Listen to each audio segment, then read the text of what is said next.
শুভেচ্ছা বন্ধুরা। আচ্ছা, শুক্রবার আমরা যাচ্ছি আটগড় কুরিয়ানা। যদিও বাইরে প্রচন্ড বৃষ্টি, সবাই আসলে আমরা যাচ্ছি। আমাদের যাত্রা শুরু এখন ডোজ পাম্প থেকে।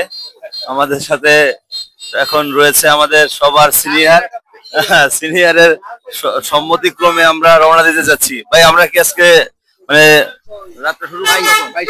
আলহামদুলিল্লাহ, আমরা একটু পরে আর দুই একজন একটু শর্ট আছে, 20-25 মিনিটের মধ্যে আলহামদুলিল্লাহ আমরা রওনা দেওয়ার চেষ্টা করবো।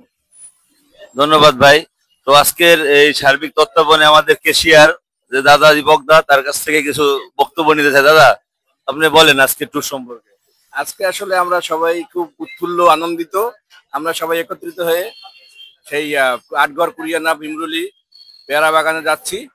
আমাদের আনন্দর আসলে কোনো শেষ নেই। তো আমরা সবাই যেহেতু একসাথে যাইতেছি, আমরা আনন্দ করব, অফুরন্ত আনন্দ করব, কোনো কমতি হবে না। আর ওখানে আমাদের আয়োজন আসলে খুবই সুন্দর হবে। ওখানে আমাদের অ্যারেঞ্জমেন্টে রয়েছে মেহেদি, ওরা আমাদের খাসির মাংস, ইলিশ মাছ, পোলাও, বিরিয়ানি, এই সব এভরিথিং সবকিছুই আছে। সুতরাং সবাই আপনারা আমাদের সাথে থাকবেন। সবাই ধন্যবাদ। আমাদের যাত্রা শুরু।